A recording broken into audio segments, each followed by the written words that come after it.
so here's the thing. I gotta do some Lydia work.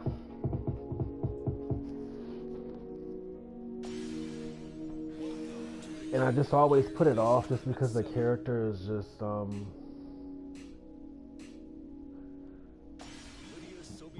super orthodox and unorthodox at the same time. Like some of these juggles, like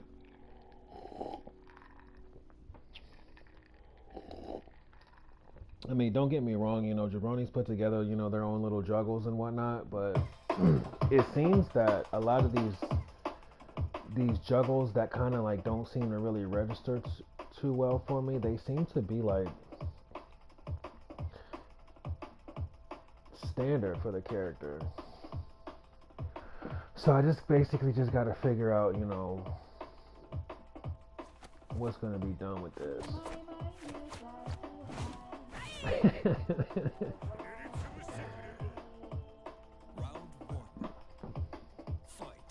Because Lydia is going to be really strong.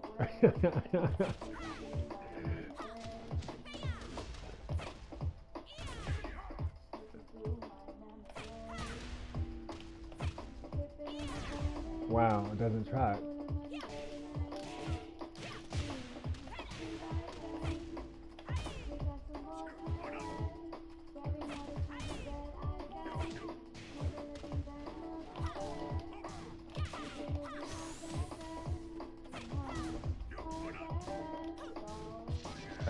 Oh,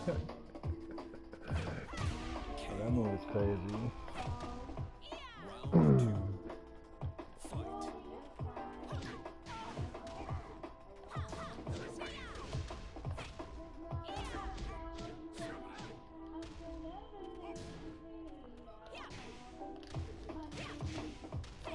Alright, that seems to be a...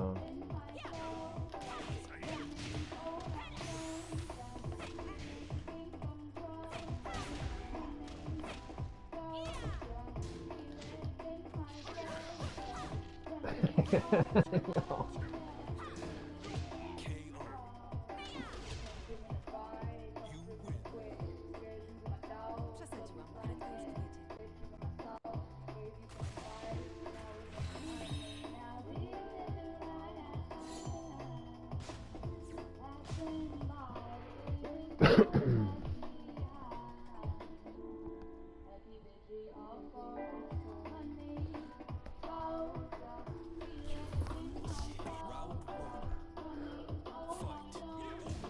Hold on.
Alright.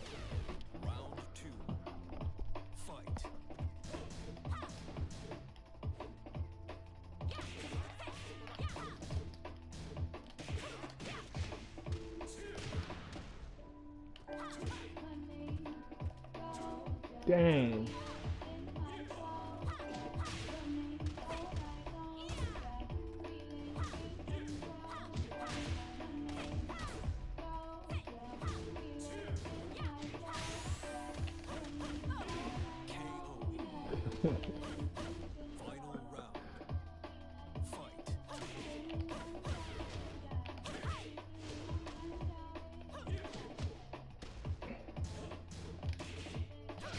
Dang, okay, I gotta win this.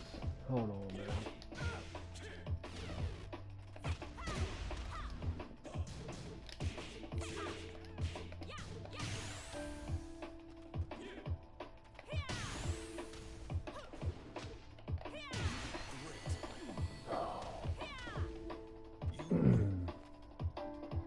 Przesadziłam. Karetka już tu jedzie.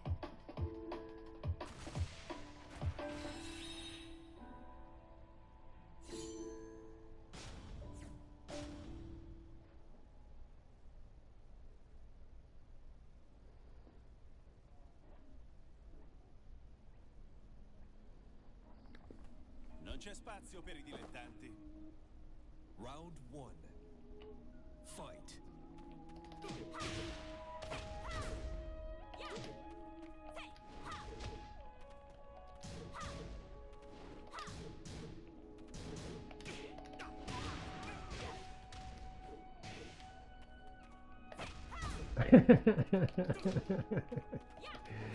Dang.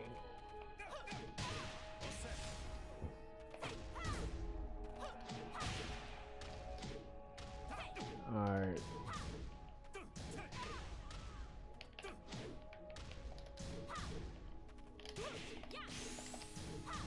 It's interesting because like Lydia is a very virtual fighter for a character that's in Tekken.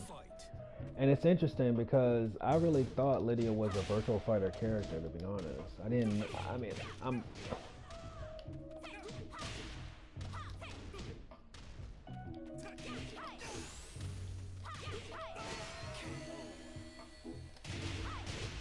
You win. Dziękuję.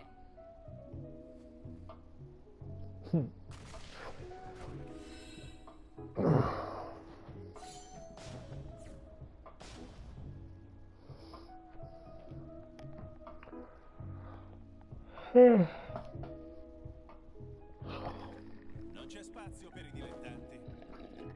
Round 1. Fight.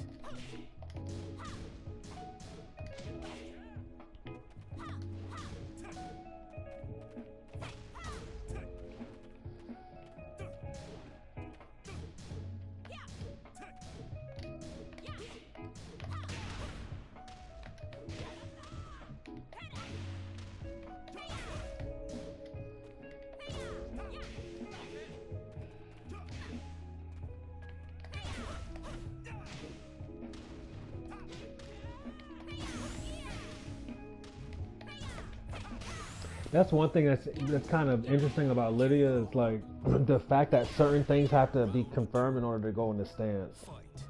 which is good from like a player perspective, but I think it can be kind of demanding.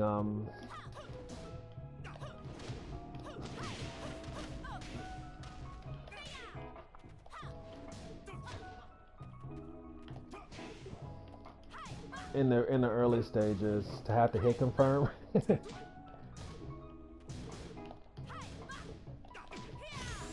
Dang, that's crazy. You win. And so yeah, Dziękuję. I think overall the character. I think overall you just have to have really. I think overall.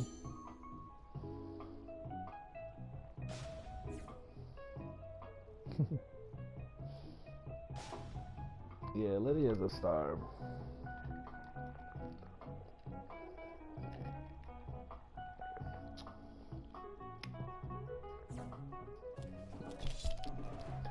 Submission. Round 1. Fight.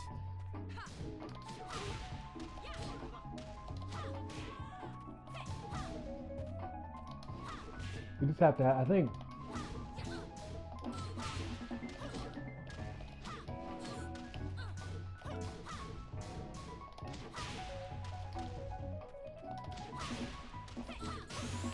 There we go.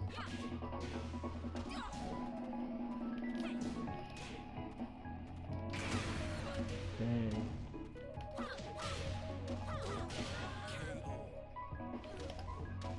Round 2. Fight.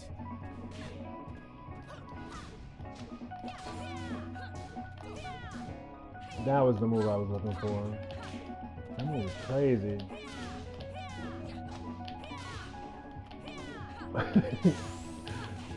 Yo, Lydia's timing is. It has that that like new character timing. It's just crazy. It has that.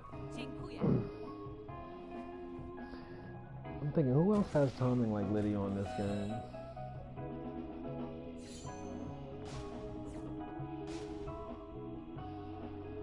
Thinking like Josie's timing is similar to Lydia's timing. But to be honest, I don't even think Josie is as snappy as Lydia. Round one. Fight. Damn, that was crazy.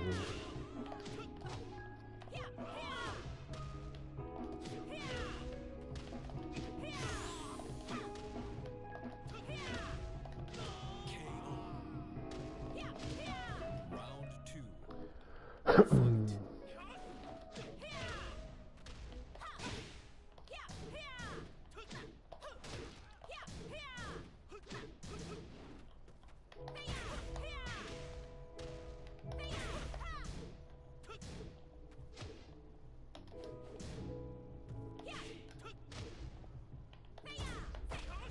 See?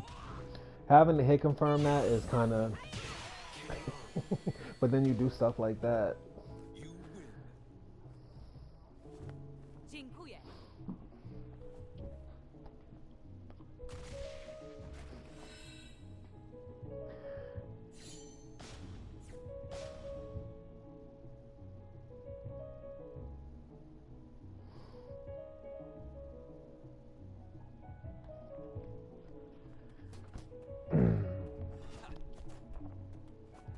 Round one. Fight. Dang.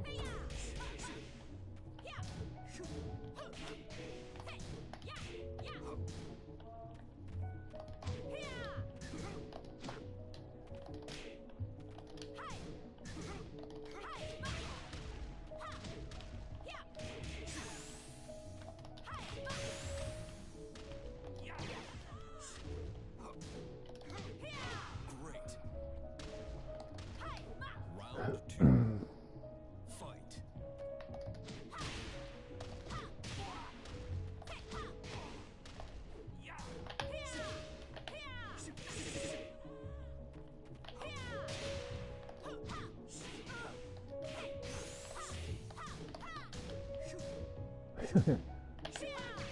Dang.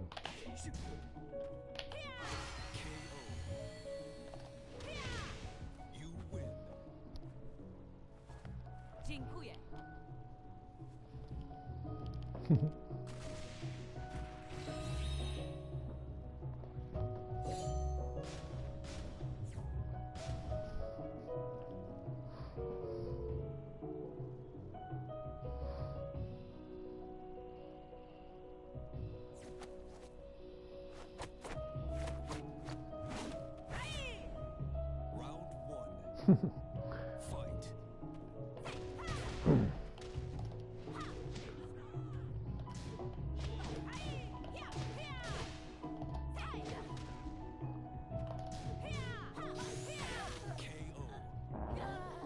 KO. Round two. Oh yeah, that's one of my favorite moves too. That move is crazy.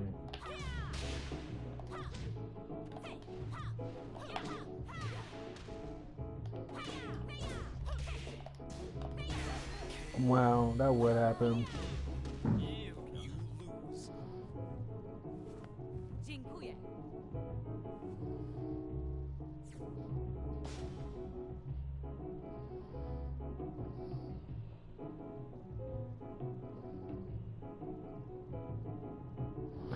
I'm gonna do a couple more games with this. Round one.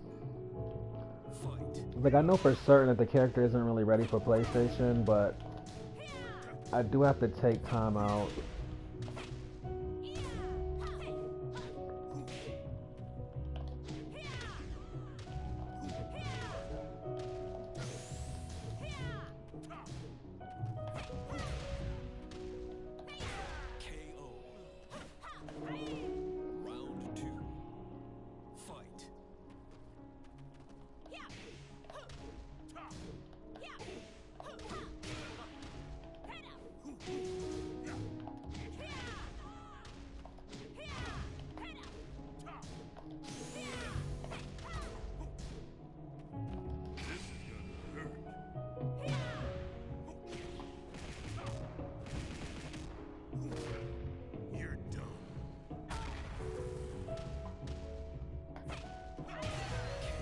What the fuck is going on?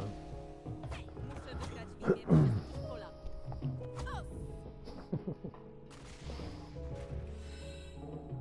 Yeah, that's what I'm gonna do. I'm gonna get through this level.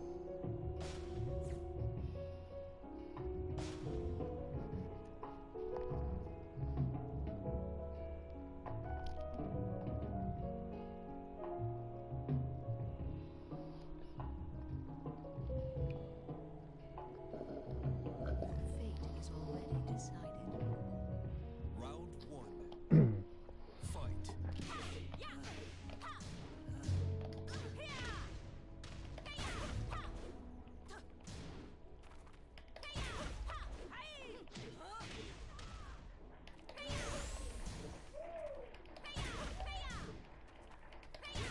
KO.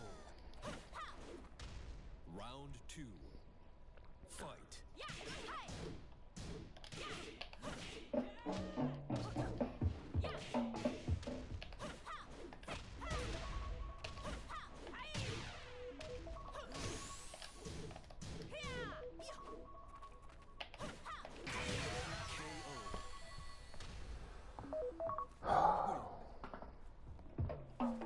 Dziękuję.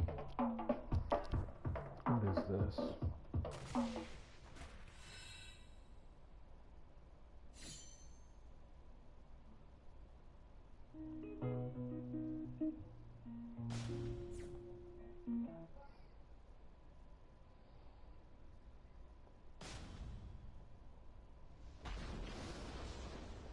Alright, yeah, so I'm gonna get rid of this this dude real quick.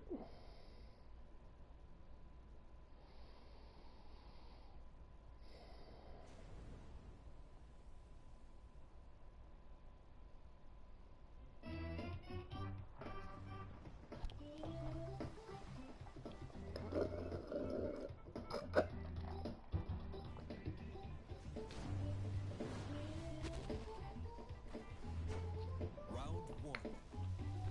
Fight.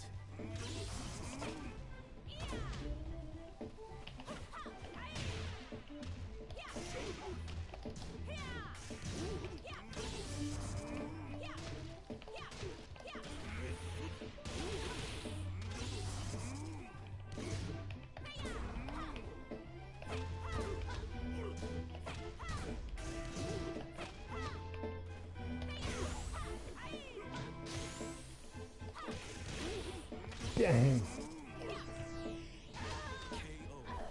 KO. Round two. Wow, this man did that extra damage. Hold on. Wow, he got that off.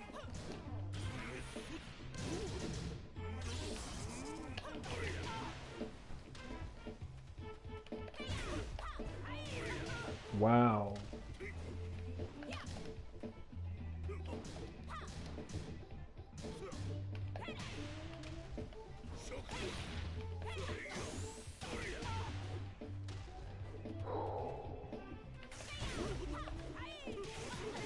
Wow. So yeah, I got a lot of work to do, but it's cool. Still getting used to, I mean, I don't know the command list at all. I only know the command list fractionally, so I can't really do anything. I don't really know any juggles either, but it's kind of in that early stage of just getting used to just pushing buttons, really.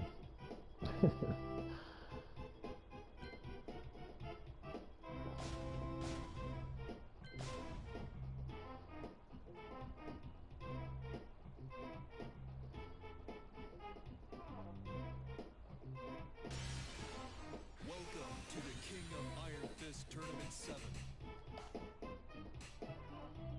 Armor King.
challenger.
All right.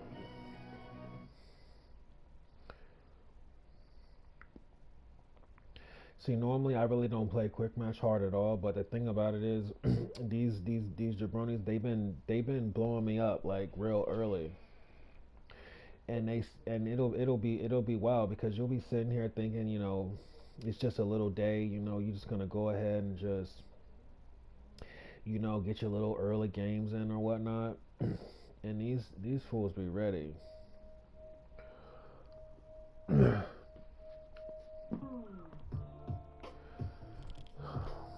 So I'm gonna go ahead and start from the bottom real quick.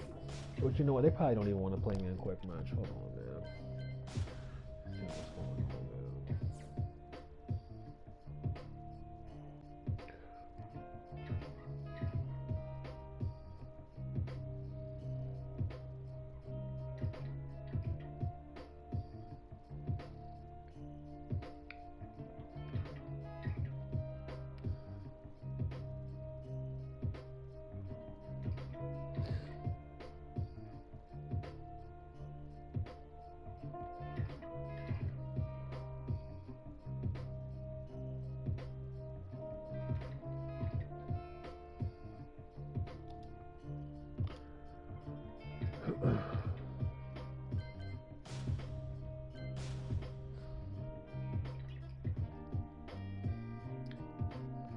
So judging by the spread and also with it being Friday,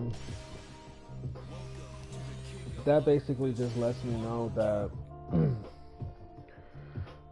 it's going to be pretty sparse. Fridays are always sparse. But the thing about playing on Friday is like if somebody is playing on Friday, a lot of times they can be really, really like they can have a lot of skill. Like it's almost like the player base is like densified on a Friday.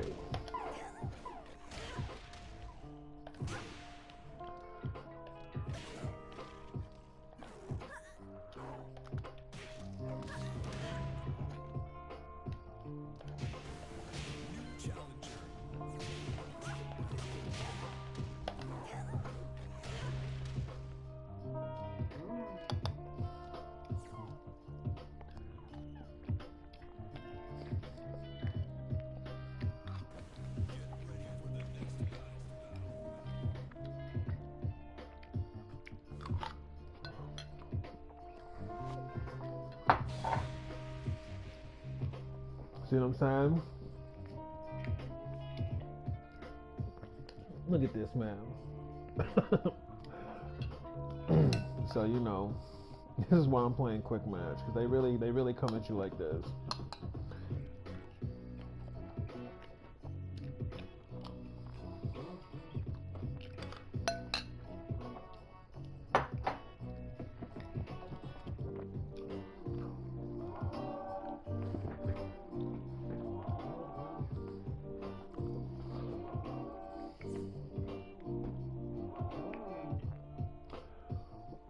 This man is a straight second god prime.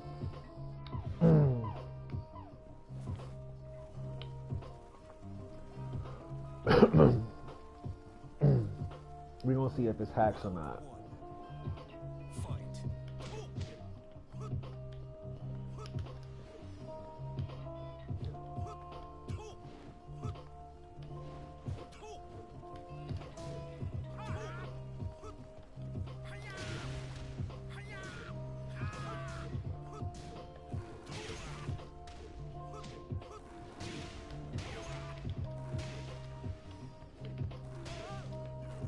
Yo, my inputs are not.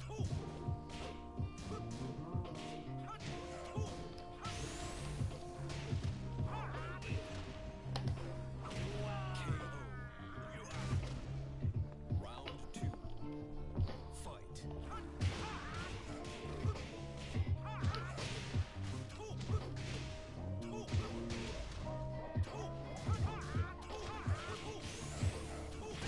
Perfect. See what I'm saying? Round 3. Fight. Wow.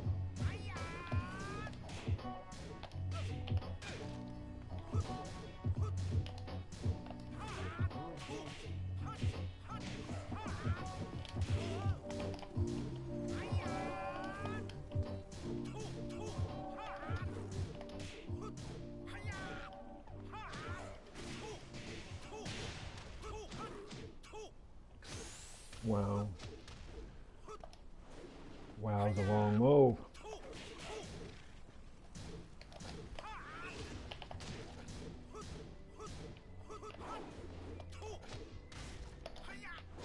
KO. Round 4. Fight.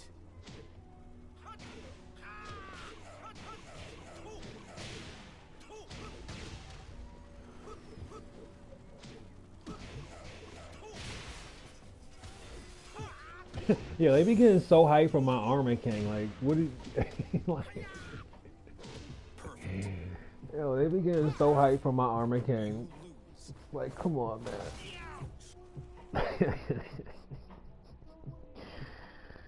Yeah, they be getting so hyped from my Armor King.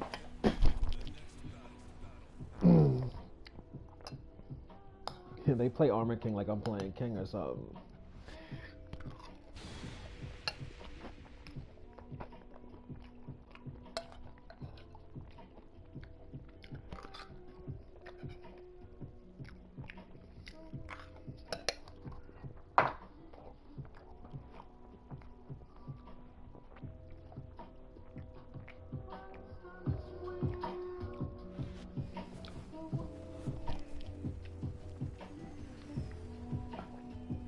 Round 1. Fight.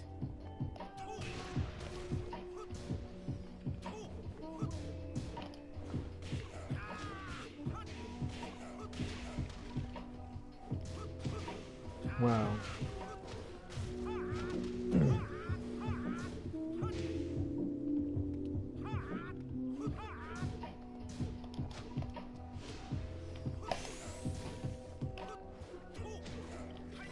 KO. Round 2. Fight. I'm not even gonna lie, he's actually pretty good.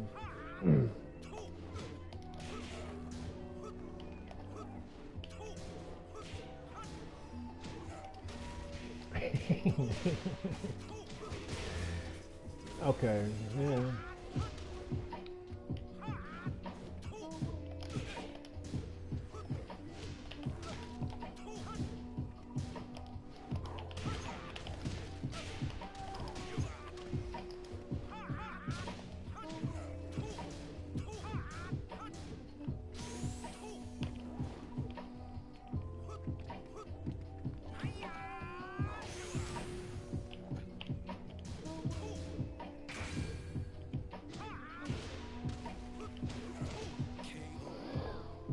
Round 3. Fight.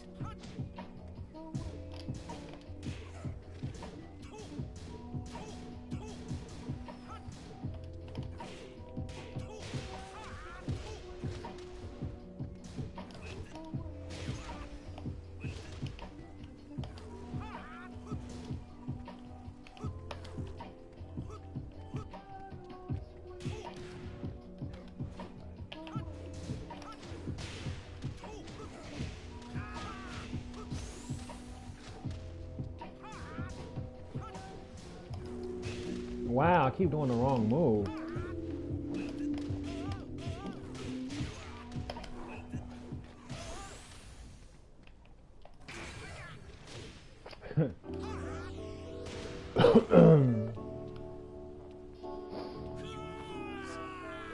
Wow. This man's, I don't know, man. This is not easy.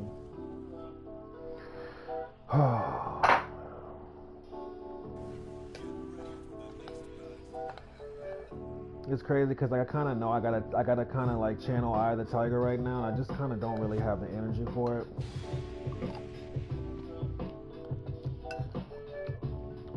But let's see what I can do.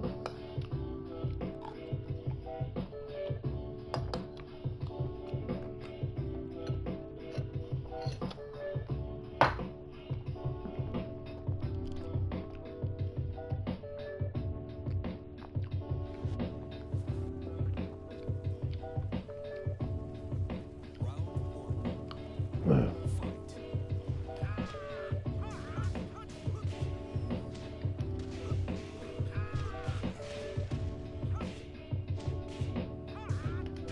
Wow. Yeah, my. KO. Round 2.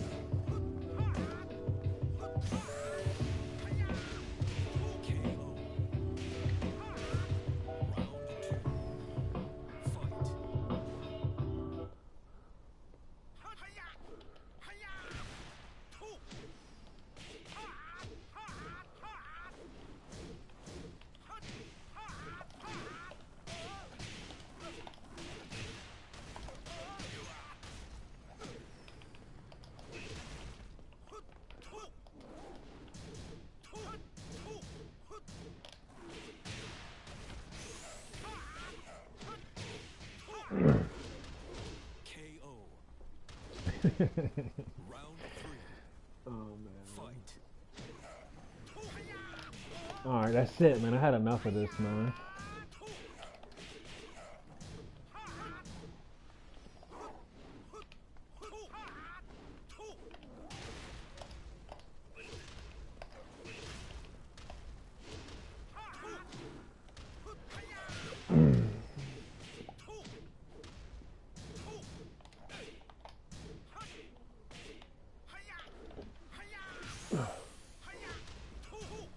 KO.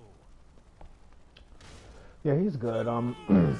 He's a purist because he's a purist because this man's playing League and he's talking about being drunken, and you can also tell like by his outfit and everything. Yeah. Players like that are really hard to beat.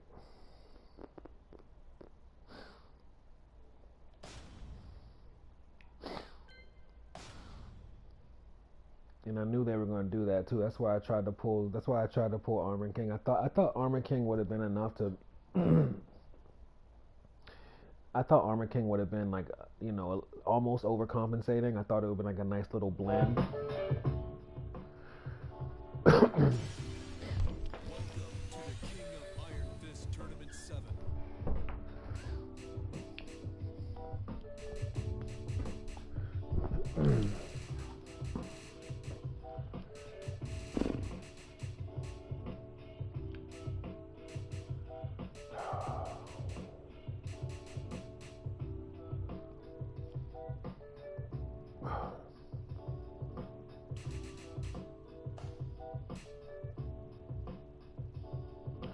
But it's cool. I could play bigger characters. I just see the thing is it's Friday.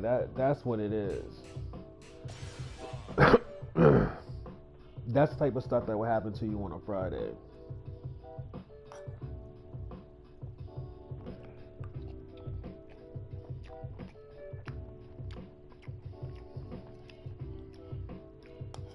I'm just kind of eating them at the same time right now, so I haven't really locked in with this.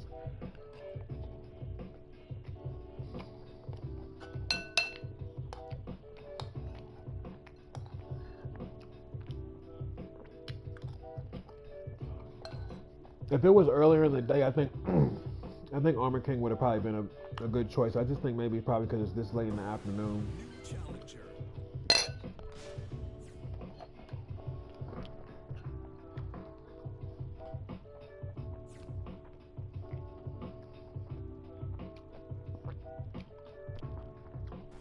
Get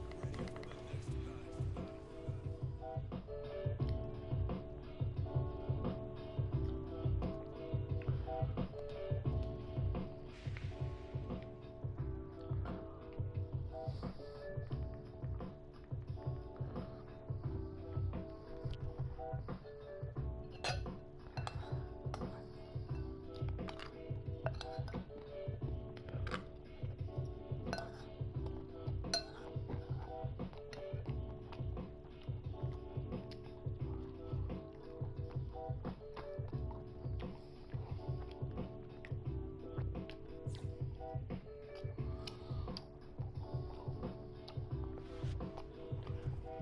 Give us a kick. Now, let the show begin.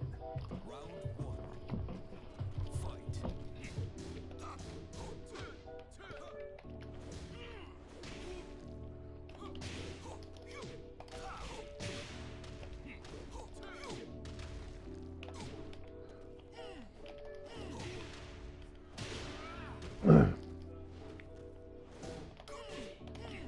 Wow.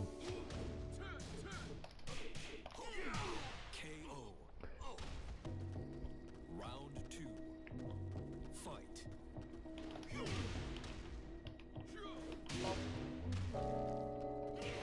Wow. Yo, my guy is really getting it right now. See, this is that Friday bullshit right here. Round three. Fight.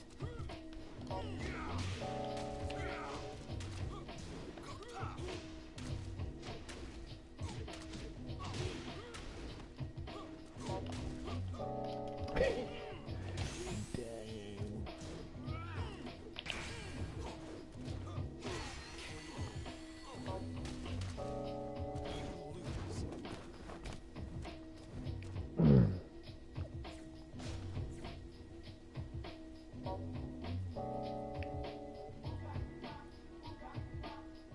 Yeah, I knew he wasn't gonna rematch.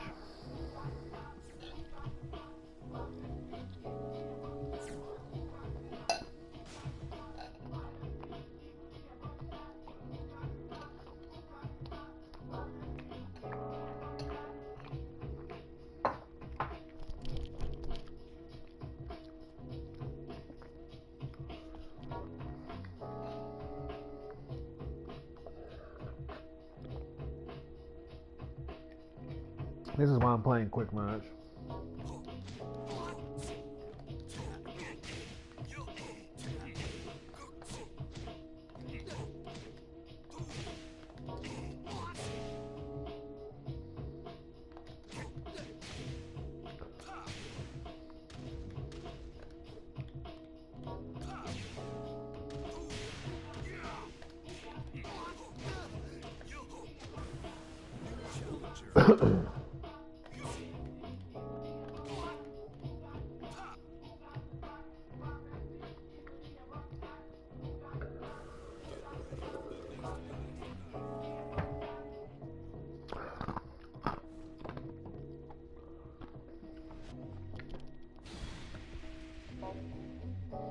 See, this is that bullshit right here.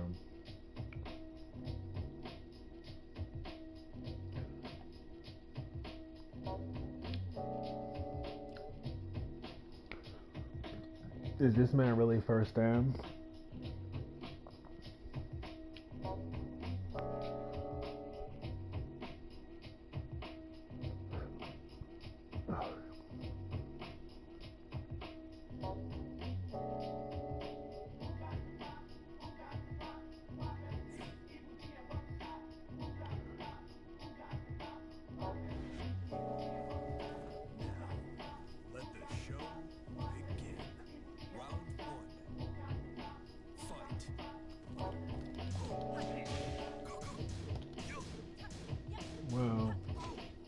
So it seems like he is a first man. But it's cool though, because this will give me an opportunity to do some things I normally don't do.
Round 3. Fight.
Challenger.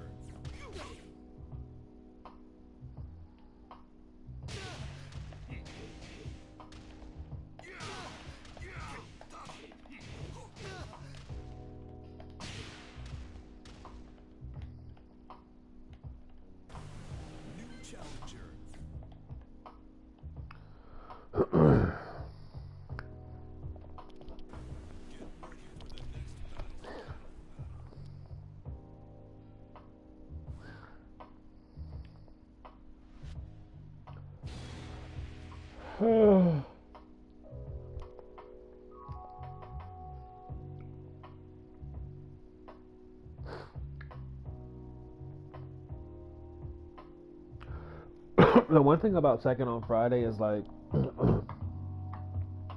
right now right now my average rank is like Fujin or whatever. But once you get to Tekken God, I can't particularly say Friday night is that much more difficult once you get up there. But it's like once you start playing in tournaments and stuff like that, when you look at like the way that you play online after you play people in tournaments, Friday night won't be so harsh. It's just really harsh when you're like new to the game and you got to deal with such a more condensed player base.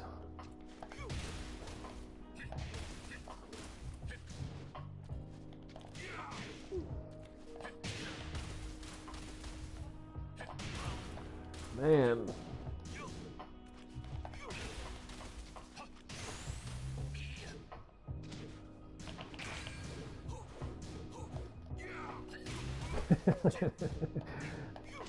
No, don't ask me why I chose that option, bro. Round 2. Fight.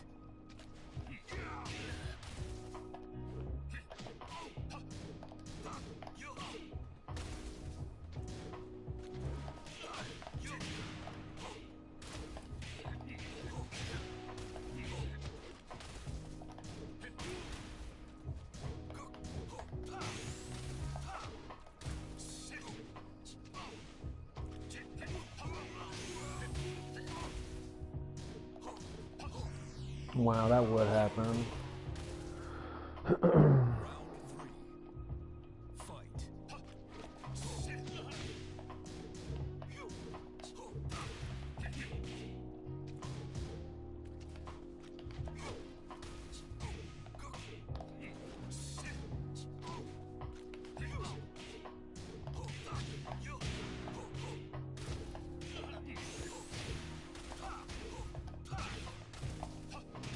Wow. KO. Round 4. Fight.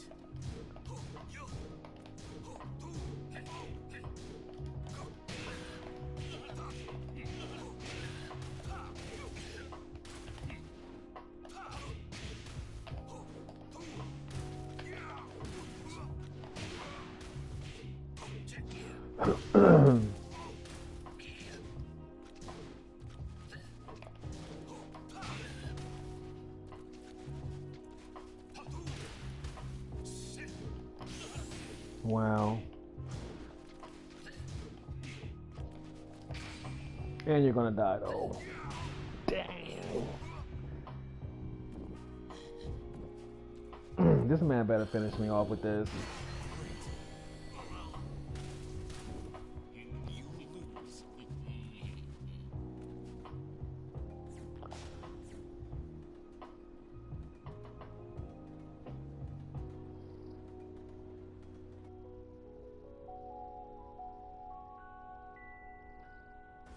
Get ready for the next battle.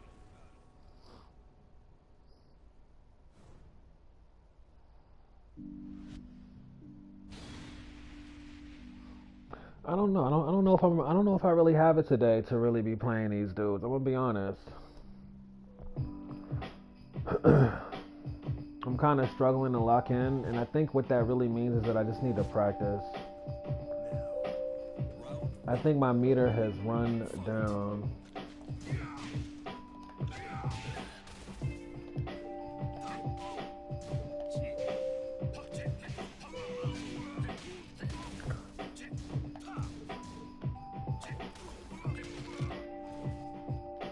Wow.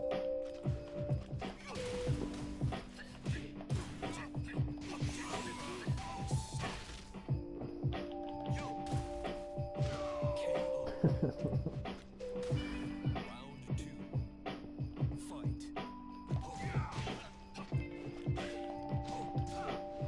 2.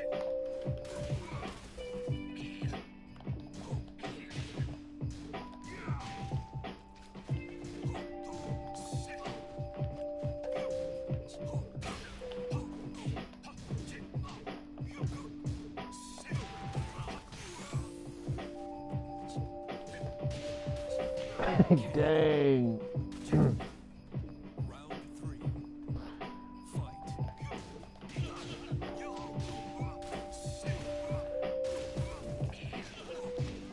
Fuck. What's going on? Alright, cool. I got something for that. I already see how this is going. What the fuck is going on?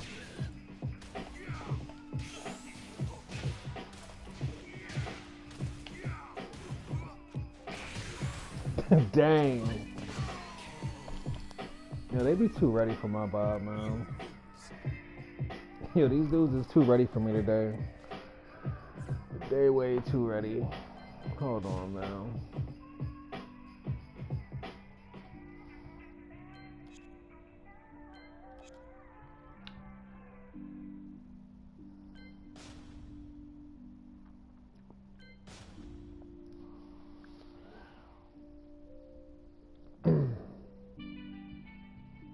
So basically, whenever you play Tekken, and let's say for example your meter is run out, let's say for example you're in a mindset where you're just like, okay, I'm gonna go ahead and play casually. When you get to this point where you just feel like just playing real light, this is the time when you want to play against the computer. Because if you sit around and play against people, you could really develop a lot of bad habits playing with no meter.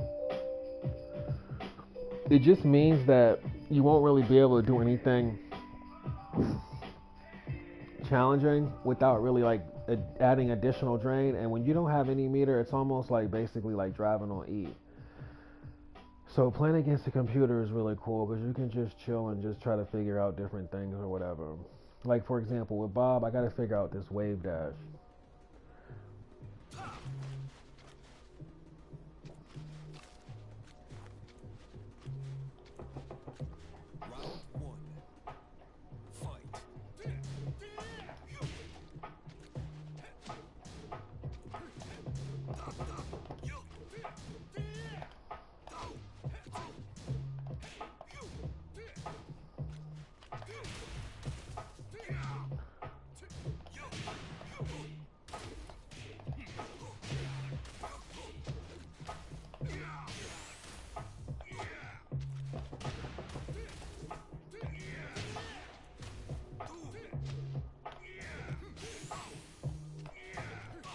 Dang, that was really lazy.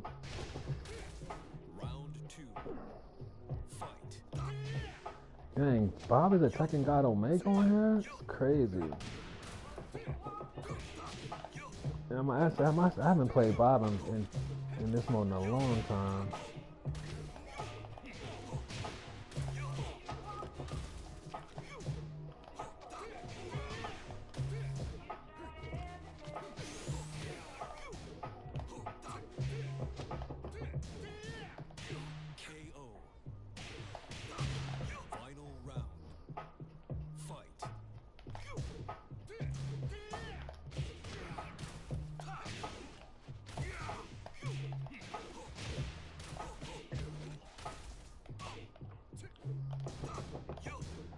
See, that looked a little bit better.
You know what's interesting? Like in Tekken, everyone in Tekken to like a certain degree, it's like everyone kind of has like a Mishima. And it's just kind of wild because with Bob, I always think like, all right, I may play Bob, but Bob is gonna help me like develop the ability to play a character like Heihachi, and it's just interesting because it's like it seems like no matter how much I play Bob, I don't really feel like I'm any better playing any other Mishima. To the point where I kind of think if I am going to play a Mishima, it's just Bob is my Mishima. And I'm kind of cool with it just because I don't feel like doing electrics. I ain't even going to hold you, man. Ain't nobody got time to be all freaking day. Like that shit is crazy. And I'm not gonna get an arcade stick either, so them days is over. Round 2. Fight.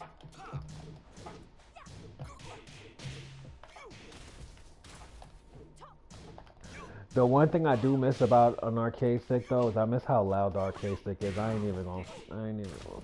I miss how loud it is.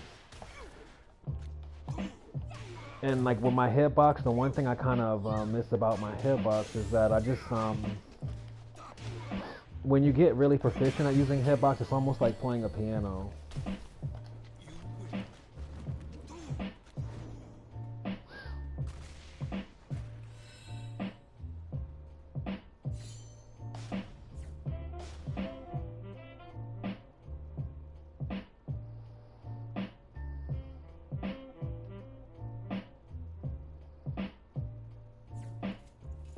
Round 1. Fight.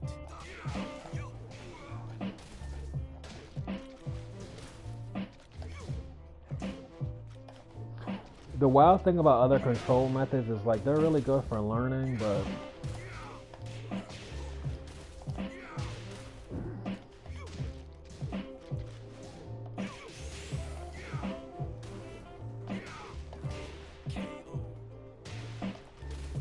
Round 2.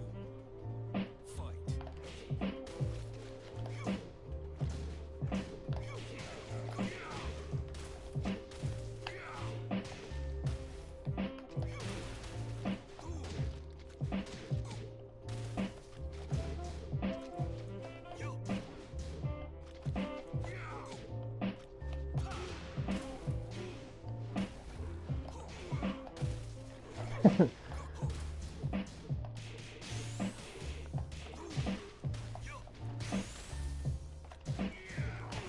KO. Final round. Fight.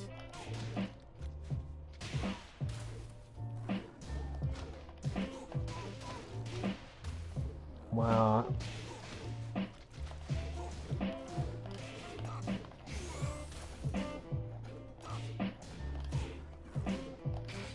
Wow, this man did all this, and I'm probably going. Okay, there we go.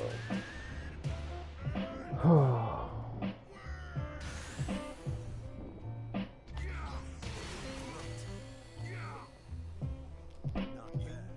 I'll fight you anytime.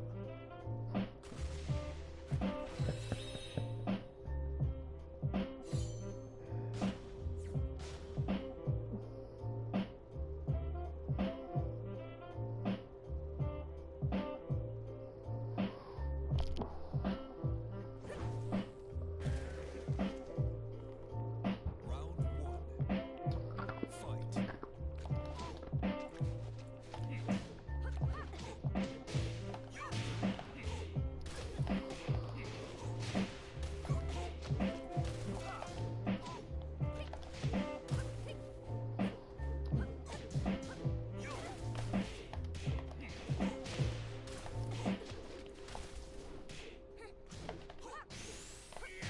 KO. Round 2. I gotta tighten that up.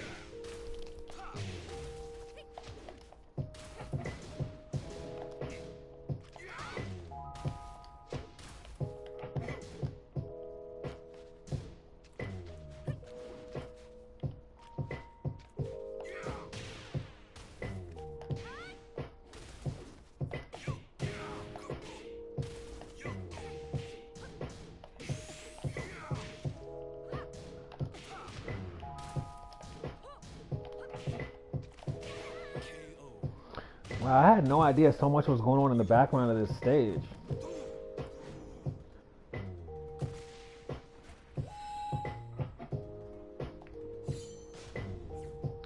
I wouldn't be surprised if online that stuff isn't happening.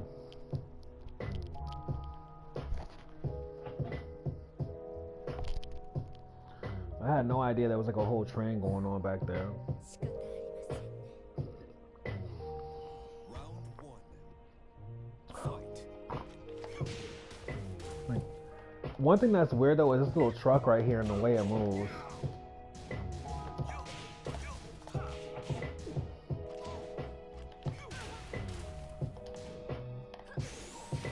It's almost like as you move, you kind of see the way the infinite stage kind of works, how it kind of revolves, how it kind of rotates. Look at that train.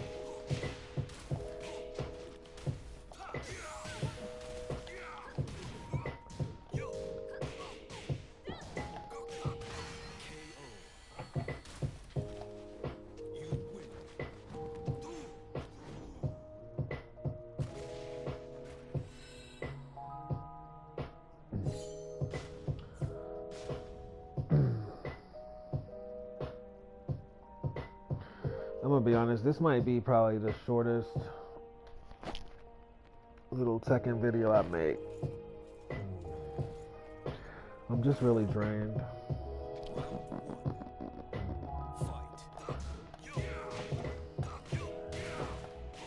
And that's one thing about Friday Tekken that's kind of interesting. It's like you either have it or you don't a lot of times.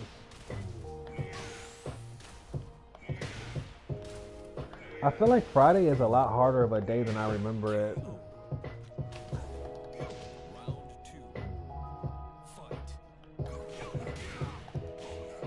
It's like when you're living like really, you know, regular, it's like Friday is like that day or whatever. But the thing about Friday is like Friday is the beginning of the weekend, but it's like the one day of the week where you're like the most exhausted. And it's wild because like when you're really living regular, you'll think to yourself like, oh man, like Friday. Next, like you'll be thinking about what you're gonna do on Friday, and it's like Friday comes around, you'll be so tired. I remember when I was like really working, I like Friday would come around and I would plan, you know, to do whatever I was gonna do, and it just got to the point where I would get home on Friday and I would just go straight to sleep. I'd go straight to sleep. And the whole plan was to restore energy.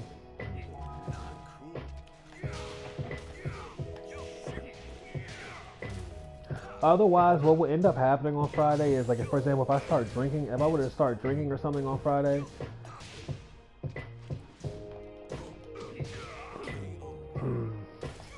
wow. The tiredness mixed with the, you know, alcohol, it'd just be like, man, I would be done. I would be done really early. I think that's really what it was.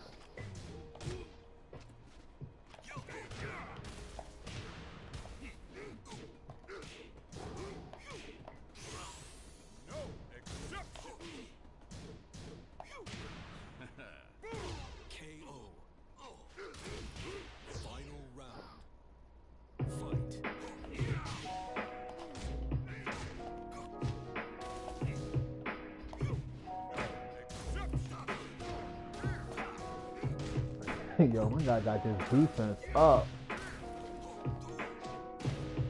Interesting thing about that choice, it doesn't track at all.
But yeah, whenever I play Bob, I always think that when I get really good, I'll be more motivated to play like a character like Kazuya or something.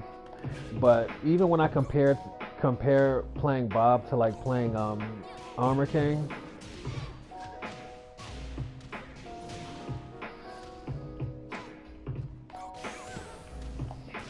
the character does translate, but playing with this sort of wave dash fashion, I feel like out of all the characters in the game, I prefer to play this way with Bob.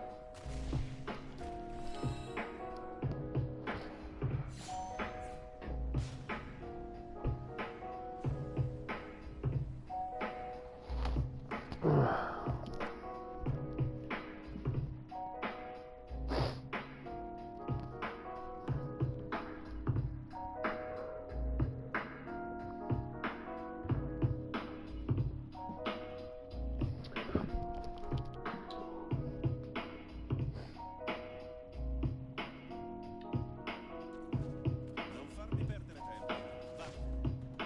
Va. Round one. Fight.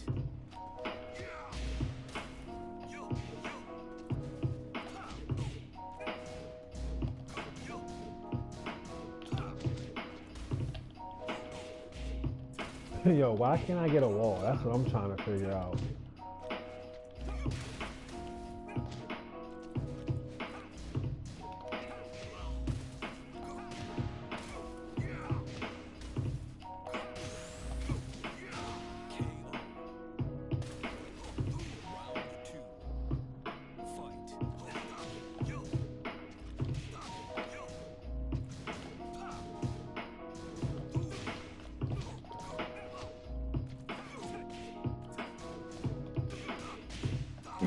That's one character I gotta play. I gotta play Josie because I already know if I don't play that character, I'm gonna stay losing to that character.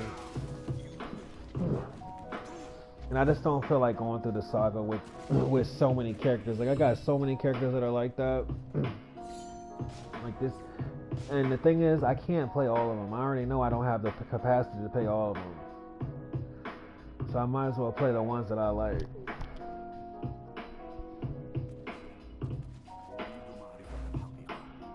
Alright, for example, this fool right here. Ain't nobody playing this, man. But you will never see me play this character. But you can't let too many characters, like unknown characters like this, fly by, because what will happen is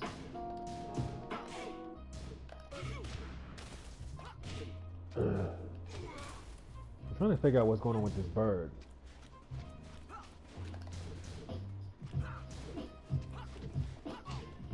So I'm trying to, there we go.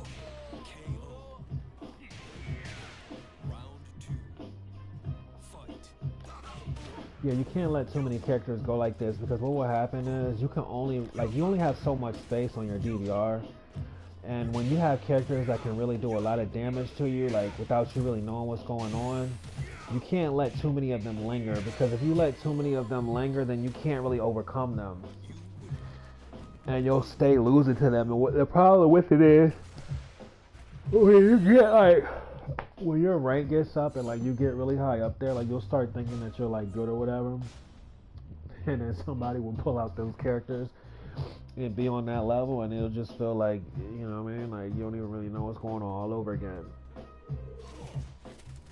Yeah, you're gonna have that high damage, but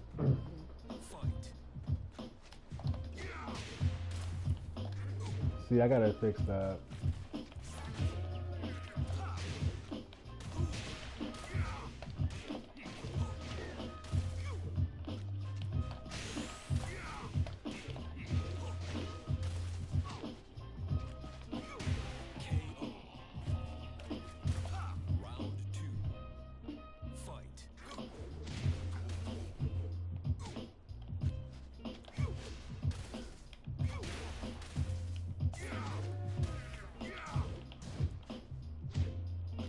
Yo, why can't I get a wall? Is that so much to ask? I don't know, I guess I'm supposed to wave dash. I guess that's what's supposed to happen.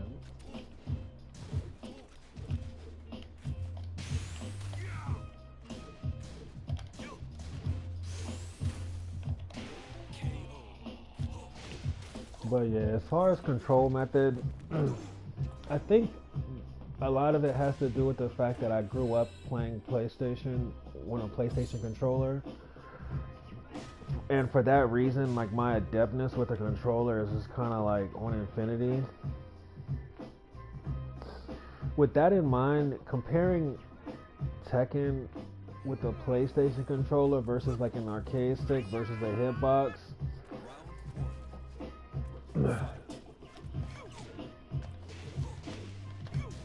the thing about an arcade stick,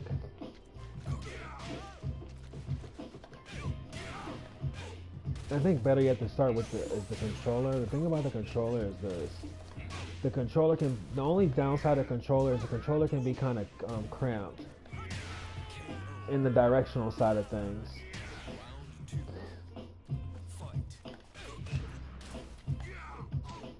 And playing on a controller, I would say, is the least fulfilling in terms of like feeling like mad, I don't even know, technical or something. Because one thing I realized about arcade sticks is arcade sticks are like old school versions of controllers. Like they really are, no matter how you spin it. That arcade stick, once you start playing on an arcade stick, I mean, for a fighting game, it could be what it is. But you really kind of realize that it's almost like you're playing like with like old hardware in a lot of ways. With that in mind, it's like playing an arcade stick and playing Tekken with arcade stick. It just makes you feel more complete. I'll be honest. It gives you a lot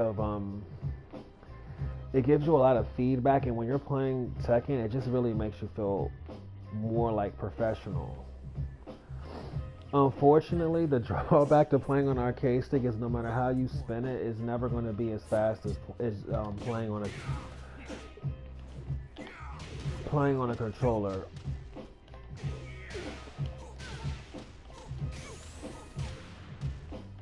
And no matter how you spin it, the best control method in Tekken, unless you play some sort of like really needy character, is going to be controller. Round 2. Fight.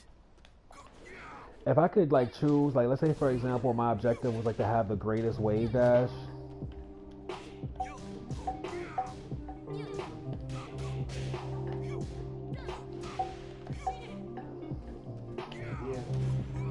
Because that's usually why people use Korean sticks. They want to wave dash and they want to do electrics. So like if I played a Mishima or something and I guess I was trying to adjust frame, I don't know.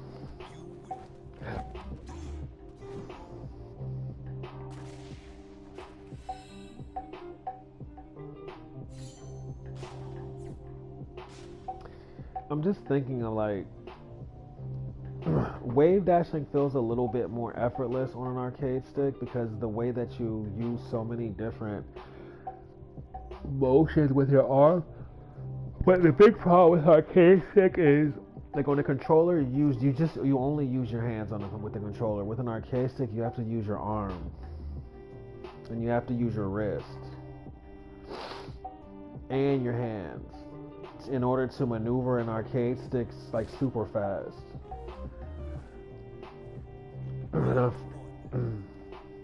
It's just an entirely different approach to playing video games entirely, but it's an arcade. It's called an arcade stick for a reason because it's for arcade games. And I genuinely think that an arcade stick is a little bit more better suited for 2D fighters.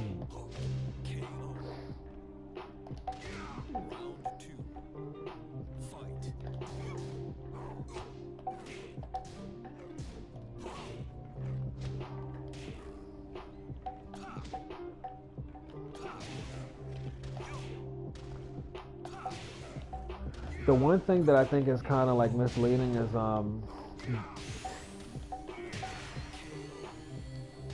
thinking that like hitbox is any different than pad.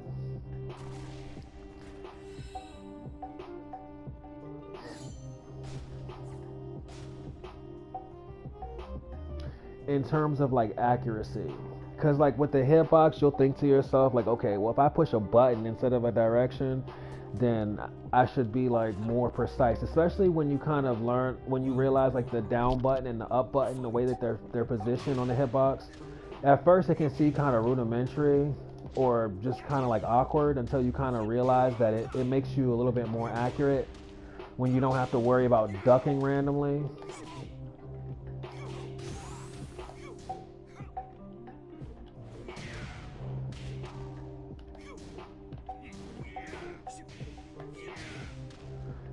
But the thing about pushing buttons is that the D-pad is still a button. It's configured differently. Similarly, if you had a D-pad that was fashioned the way that a hitbox is fashioned, where you didn't have a down direction, you just had up, forward, and back, and the down was just, I guess, I don't know where the analog is. That, gosh, that's interesting. Could you even wave dash like that?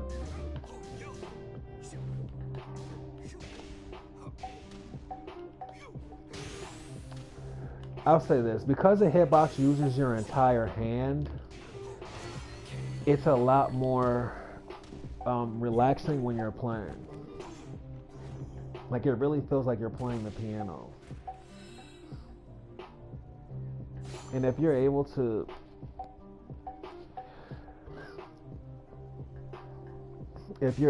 get yourself to the point where you can totally take your mind off of the input, which will come with time. Playing on hitbox feels very Try showing me a good time. it's like, I don't know, it's like more calming or something. It's you feel so technical because you can just sit there and just with your little keyboard, that looks so wild to everybody.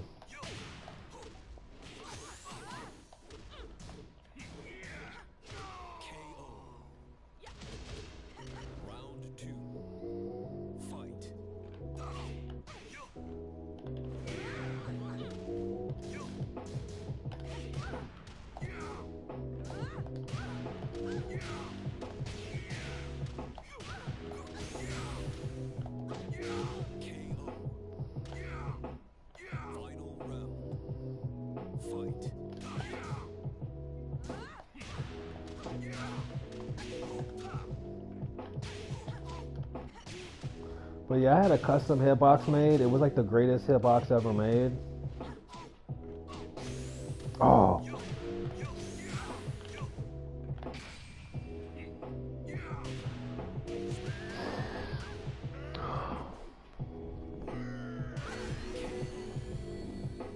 And it was stolen.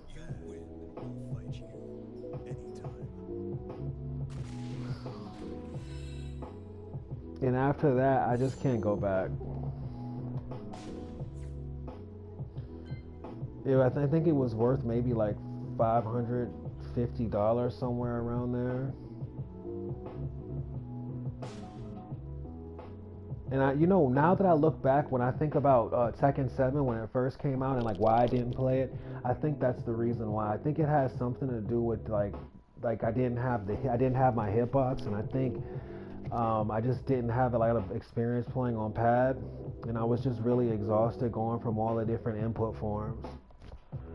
And when I couldn't find my hitbox and I found out how fast Tekken 7 was by playing it on PC, I just felt I felt like double betrayed, and I just stopped playing.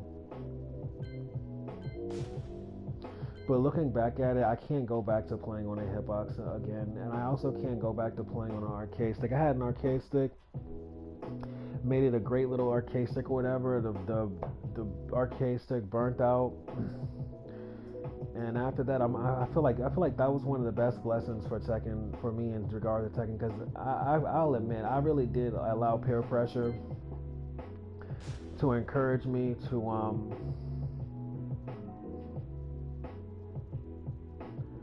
play on arcade stick.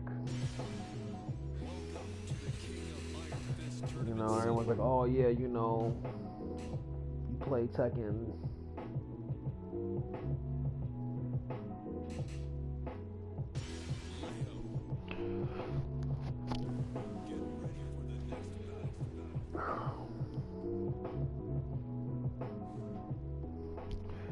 The best Tekken players play on arcade sticks. Like, no, the best Tekken players play on arcade sticks because where they're from, they play at arcades. They play at all day arcades. Like they had on the in other countries I don't forgot what the name of it is. I don't know if it's like an internet cafe or something like that. But these people will literally have like 12 arcade cabinets. And they'll sit there for like 6 hours and play on a machine, and for that reason, you know, you get that. But I remember growing up, and I remember playing Tekken, like Tekkens, and just knowing that the game existed not only on console but also in the arcade. And I just remember when I was young playing it on console, thinking to myself, especially back in at that time when the arcade was like the only place where you can get like the best games.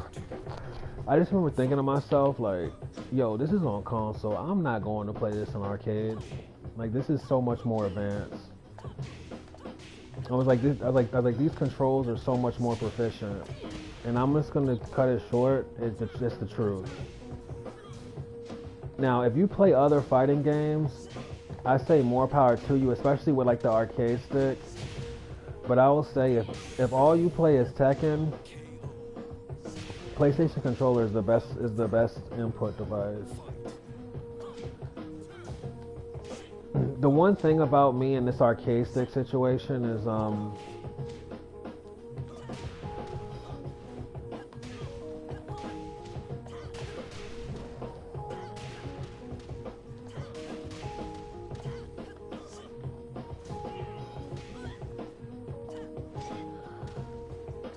at some point I am going to have to play Street Fighter.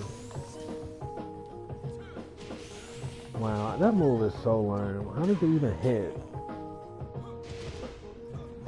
And I'm pretty confident that when I play Street Fighter, I'm going to play an arcade stick. But I think the one thing I am going to do with Street Fighter, unlike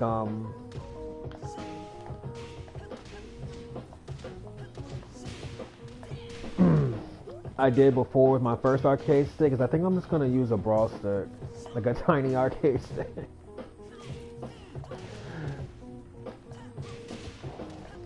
Just something light, you know. Maybe something like proprietary.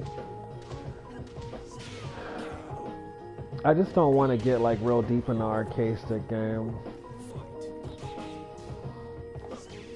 And it's kind of wild because I really like arcade sticks. Like playing on an arcade stick,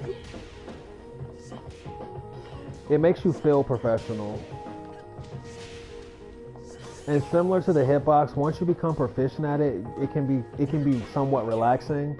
The big challenge with the arcade stick though is like developing like muscle tension and stuff like that. Like that right there is a battle of its own, and it takes at least like 3 weeks, 3 whole weeks, just to be able to like have the right strength in the right areas.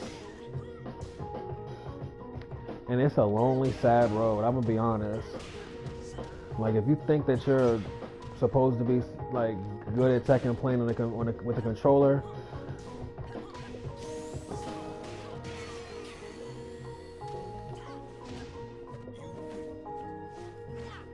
you play on an arcade stick, and it's almost like they sent you all the way back to tutorial mode or something. But I will say this: the one thing about the arcade stick is like, even though it's slower, even though it's like way louder, when it comes to like inputs, like precise, like really strict inputs, the arcade stick is really good for that, because you have such a big gate that it's really good for like hitting diagonals precisely, and that's really where the electrics come in.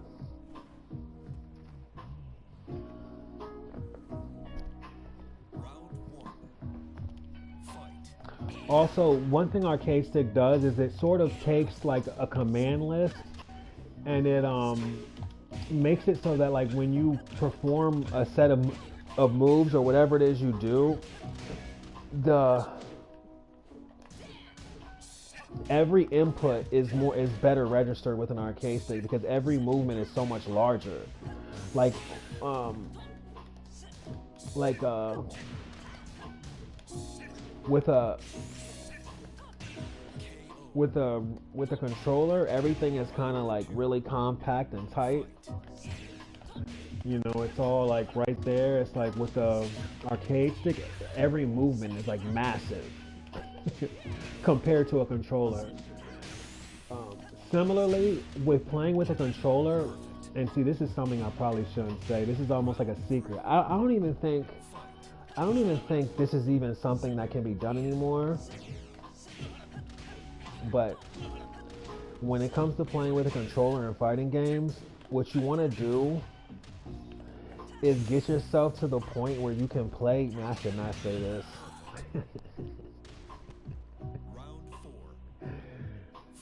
You get yourself to the point where you can play on a mini controller. And they actually used to, I think Power A made these controllers. I wouldn't be surprised if they still made them, but they were like some of the best mini controllers. So there's aftermarket controllers that are like really good for fighting games, and why there's the Mad Catz Pro controller, which they don't make anymore, which is just such a shame, and then the Power A mini controllers. Now, why are these controllers better for fighting games? They're not actually like better. I'm just gonna be honest. They're not better. They're, but if you're good at playing with them, they're faster than playing on regular controllers because they're smaller. And then the Mad Catz controller actually was also a little, I don't know if it was smaller, but it was almost like refined to where it just was way more comfortable, and it was just the controller to play fighting games with. And from my experience, like with every fighting game I've ever played, once I got to a point where I was like really proficient and like I kind of like mastered the game, I would always play on an aftermarket controller. So that's kind of the cool thing about like pads, is like with pads you have aftermarket pads. The only problem with the pad game right now is I haven't really seen too much on the market that I could really say is like ideal for fighting games. Like I think a lot of the modular stuff is cool. I feel like the price point of it is a little high. Being a control freak is cool. The problem with the modular stuff is like once you've made a controller, what are you supposed to do?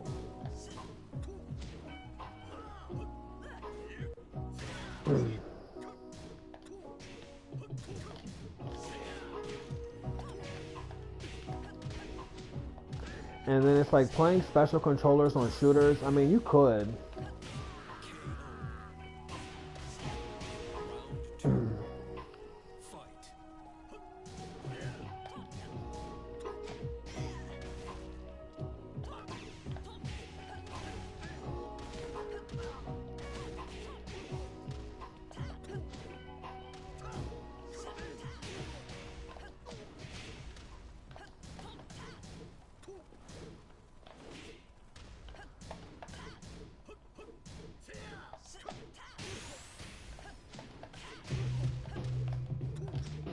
But yeah, that's one thing.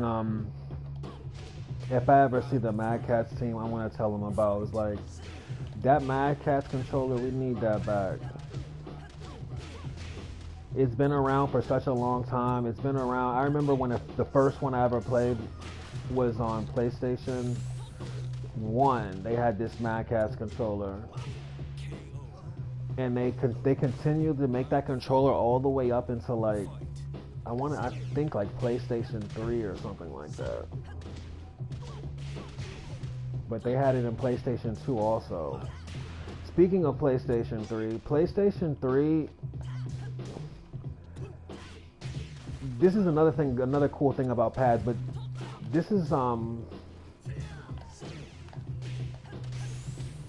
Especially better when you have a computer, because this way you don't have to deal with any sort of conversion. See, if you have to start converting and stuff like that, it's not a good look for controllers, because a lot of the inputs will get congested and some of them won't even work. And also, when you have to use inputs, typically they're going to be slower. No matter how much they narrowed it down, it's always going to be slower. But anyways, with that out of the way, once you kind of like start looking at like alternate controllers, you will look at the market. You'll see a lot of stuff. It's like $100,000, you know, modular stuff. That stuff is cool or whatever. I highly recommend actually getting a chance to get your hands on it and actually try it before you just look at it and buy it. Even when it has even controllers that have D-pads, you want to just just make sure that everything works right. Because I just find that sometimes, like with certain controllers, like for example, the PlayStation controller D-pad is on a rocker. So what this basically does is it makes it so that you're never inputting more than two directions at the same time. When you have a D-pad that's independent, sometimes you can put two directions in at the same time by just covering different directions, like mashing over different directions. And the consequence of this is inputs cancel each other out, or sometimes inputs will have priority. Like, so sometimes like the back direction might be the priority, or maybe up, or whatever it may be. Hitbox takes advantage of this and wave dashing. Oh man. So yeah, if you see an aftermarket controller, you kind of want to keep that in mind.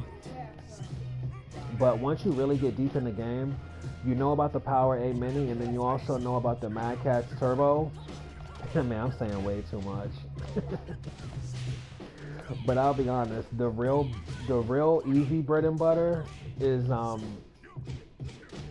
choosing between PlayStation generations, because the best PlayStation controller, in my view, oh man, it's in between the PlayStation 3 controller and the PlayStation 2 controller.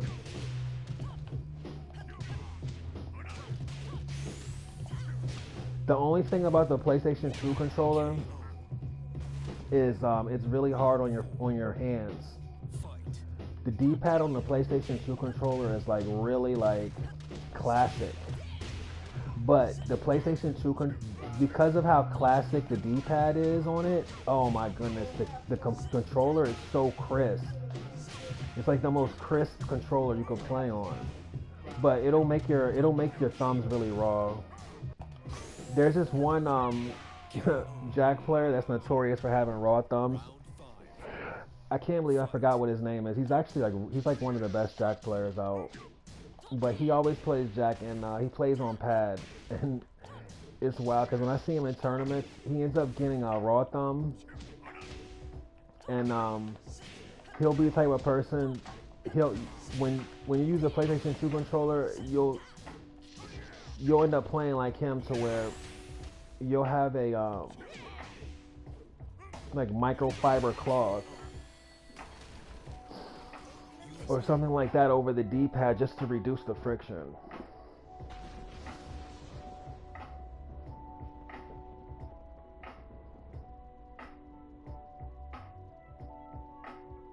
And that's one thing that I will say about the PlayStation 4 PlayStation controller is, like, out of all the controllers, it does have the softest D-pad. There have been some times, like whenever you play Tekken, especially like when you really get into a rhythm where you can get raw thumb playing on pad, and I've gotten close on a PlayStation 4 controller, but I've never gotten to a point where I needed to cover the D-pad with some type of cloth or something like that. But yeah, once you start really getting into pads, always keep in mind that you could always go to older versions of PlayStation controllers. And I'll say this, like, between the PlayStation 3 and the PlayStation 4 controller, the PlayStation 3 controller is better. Like the touchpad a lot of times gets in the way. The start buttons being close to the D-pad is not. It's even more crammed. And you know, I saw the PlayStation 5 controller, and it's like,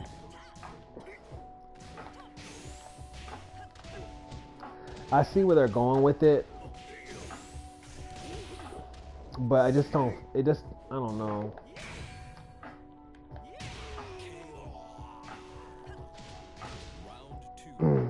When it comes to fighting games, you want smaller controllers if you can handle them.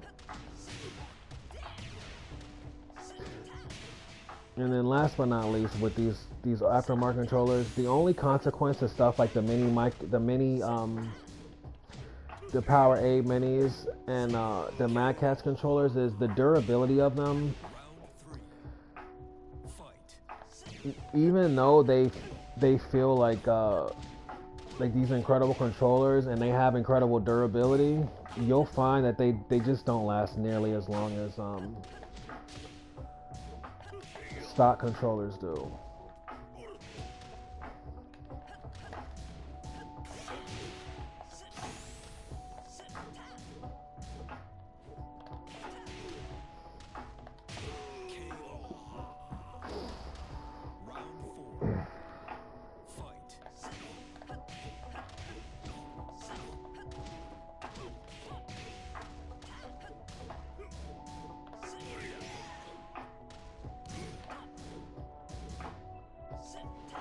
But yeah, one thing I really, and it's wild because I even looked through Amazon for this Mad Catz controller, and I can't even find a picture of it. It's so wild. But when I tell you that this controller is legendary, it is legendary. And they made it for such a long time. It's just wow. I think something might have happened to like the licensing rights or something when it comes to these controllers, because in the early days, there used to be so many aftermarket controllers, and I just feel like, or better yet, viable aftermarket controllers. And I feel like with PlayStation, I don't know, maybe it has something to do with the D-pad. They always say that PlayStation D-pad is patented to the extreme. And I wouldn't be surprised if that type of patent or that type of licensing is the thing that keeps a lot of aftermarket manufacturers from really being able to like put out real A1 aftermarket controllers, because I really haven't seen anything on the market that's really caught my eye for Xbox or PlayStation. I have seen some cool things for things that look cool for Nintendo, and I've used Nintendo controllers before. I can't particularly say I felt like they were like competitive with the PlayStation controller or the Xbox controller, but I'll say just looking at the little Nintendo controllers, they have some really cool looking controllers. I ain't even gonna lie though.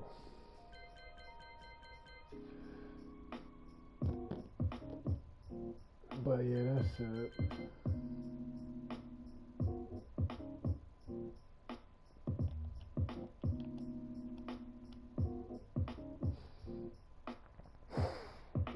I'm just kind of exhausted today with this one. Just thinking if there's anything else I could really do.